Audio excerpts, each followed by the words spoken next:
ভরতপুরে যিনি BJP candidate অনামিকা ঘোষ এবং মলয় সভাপতি মলয় মহাজনের প্রশ্নকে কটাক্ষ করে হুমায়ুন কবির বলেছেন মুখ্যমন্ত্রীকে যে ওদেরকে একটু মুর্শিদাবাদে আস্ফালন করতে মানা করুন, না হলে আমি মুসলিম সম্প্রদায়কে মাঠে নামিয়ে এমন সাটা ভাঙা মার দেব, বিজেপির পতাকা বহন করার মতো কেউ থাকবে না।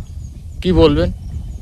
দেখুন, ভরতপুরের একটা জনসভায় দাঁড়িয়ে আজকের অনামিকাদি এবং যে আমাদের ওখানকার যে জেলা সভাপতি ওনাকে যে কটাক্ষ করে যে কথাটা বললেন হুমায়ুন কবির, যে ওনার মুসলিম সম্প্রদায়কে মাঠে লাভিয়ে সাটা ভাঙা মার দেবে।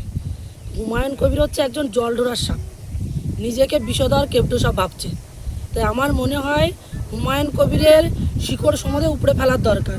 মুর্শিদাবাদে গেছিল উনি বাবরি মসজিদ বানানোর জন্য, বানাতে পারেননি, কেননা বাবরি মসজিদ বানানো সম্ভব না। আজকের বাবরি মসজিদকে উচ্ছেদ করে আজকের রাম মন্দির প্রতিষ্ঠা করা হয়েছে। হিন্দু রাষ্ট্রে এখানে যদি এসে যদি বাবরি মসজিদের মতন, যে বাবরি মসজিদকে এখান থেকে সরিয়ে ফেলার নিদান দিয়েছিল, দিয়ে সেখানে হিন্দুদের এখানে রাম মন্দির প্রতিষ্ঠা করিয়েছেন, সেখানে সেই মন্দিরকে নিয়ে মুর্শিদাবাদে নিয়ে গেলেন এবং সেখানে সেই মুর্শিদাবাদ থেকে একটা সভার থেকে উনি বলেছিলেন যে ভাগীরথী নদীতে হিন্দুদেরকে কেটে ভাসিয়ে দেবেন।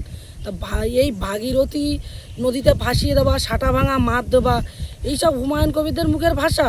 কেন এরা জল ঢোড়ার সাপ, এরা তো ফোঁস করলেও বিষ নেই। এরা শুধুমাত্র মমতা বন্দ্যোপাধ্যায়ের গোলাম হয়েছিল, এখন তো মমতা বন্দ্যোপাধ্যায় নেই। আবার দেখছে মমতা বন্দ্যোপাধ্যায় কংগ্রেসের সাথে হাত মিলিয়েছেন, এবার দেখছে যে যদি কংগ্রেসে ঢুকে যাওয়া যায়, মমতা বন্দ্যোপাধ্যায় ছাড়া ওদেরকে কেউ মুছবে না আর মুছে না। তো এরকম ধরনের ভাষা এইসব হুমায়ুন কবিরদের মুখে থাকে। তাই এইসব হুমায়ুন কবিরকে আমি মনে করি হুমায়ুন কবির একটা বীজ বৃক্ষ, এনাকে অবিলম্বে এনার শিকড় সমুদ্রে উপড়ে ফেলে দেওয়ার দরকার, না হলে আমাদের দেশের জন্য, রাজ্যের জন্য ক্ষতিকর।